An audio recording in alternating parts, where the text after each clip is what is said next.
નમસ્કાર મિત્રો તમે પણ વેકેશનમાં ફરવા જતા હોય તો સાવધાન રહેજો, એલર્ટ રહેજો, કારણ કે બનાવટી વેબસાઇટ બનાવીને ગીર સફારીની ટિકિટો બ્લેકમાં વેચવાનું કૌભાંડ સામે આવ્યું છે। ગુજરાત સાયબર સેલે દિલ્હીથી 2 વ્યક્તિની ધરપકડ કરી છે। મિત્રો વિસ્તારથી વાત કરીએ તો વન્યજીવ પ્રેમીઓને નિશાન બનાવવા માટે એક મોટા સાયબર ફ્રોડનો પર્દાફાશ કરવામાં ગુજરાત સાયબર સેલને મોટી સફળતા મળી છે। ગાંધીનગર સ્થિત સાયબર સેન્ટર ઓફ એક્સેલન્સ એ દિલ્હીથી 2 શખ્સોની ધરપકડ કરી છે, જેઓ ગુજરાતના ગીર નેશનલ પાર્ક સહિત દેશના અન્ય પ્રખ્યાત અભયારણ્યની જંગલ સફારીની પરમિટ બનાવટી વેબસાઇટ દ્વારા ઊંચા ભાવે વેચવાનું આંતરરાજ્ય કૌભાંડ ચલાવતા હતા। હવે મિત્રો આ કેવી રીતે કૌભાંડ થતું હતું?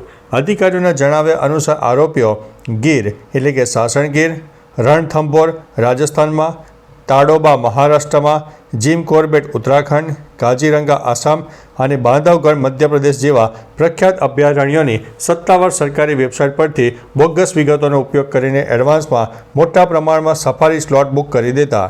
ત્યારબાદ તેઓ બુક કરેલી ટિકિટોને પોતાની બનાવટી વેબસાઇટ અને ટ્રાવેલ એજન્ટો દ્વારા પ્રવાસીઓને સરકારી દર કરતાં અનેક ભાવે વેચી દેતા હતા।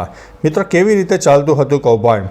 પોલીસે જણાવ્યું કે આરોપીઓ સરકારી પોર્ટલ પરથી બોગસ ઓળખ અને ઇલેક્ટ્રોનિક ઉપકરણોનો ઉપયોગ કરીને બલ્કમાં બુકિંગ કરીને પરમિટની કૃત્રિમ અછત ઊભી કરતા। ત્યારબાદ તેઓ પ્રવાસીઓને પોતાની બનાવટી વેબસાઇટ પર વાળતા, જે દેખાવમાં બિલકુલ સત્તાવાર વેબસાઇટ જેવી લાગતી। અહીં તેઓ કન્ફર્મ ટિકિટના નામે મોંઘા ભાવે ટિકિટોનું વેચાણ કરતા હતા। પોલીસે કાર્યવાહી કરી છે અને ધરપકડ પણ કરી છે। એસપી ડૉક્ટર રાજદીપસિંહ ઝાલાના સુપરવિઝન હેઠળ કરાયેલી આ કાર્યવાહીમાં દિલ્હીના બદલી વિસ્તારમાં રહેતા અજયકુમાર ઘનશ્યામભાઈ ચૌધરી અને દિલ્હીના શકરપુર ખાતે રહેતા અરવિંદ શ્રીકાંત ઉપાધ્યાયની ધરપકડ કરવામાં આવી છે।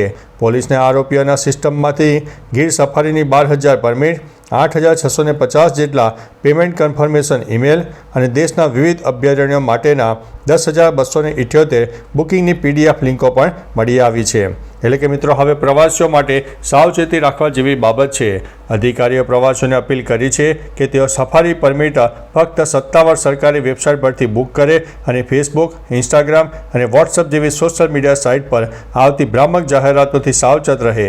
જો કોઈ છેતરપિંડીની શંકા જાય તો તરત જ સાયબર ક્રાઇમ હેલ્પલાઇન નંબર 1930 ઉપર અથવા તો નજીકના પોલીસ સ્ટેશનમાં જાણ કરવી। તો ચાલો મિત્રો, ફરીથી દેશ અને દુનિયાના સુપરફાસ્ટ સમાચાર લઈને મળતા રહીશું। ત્યાં સુધી અમને રજા આપશો।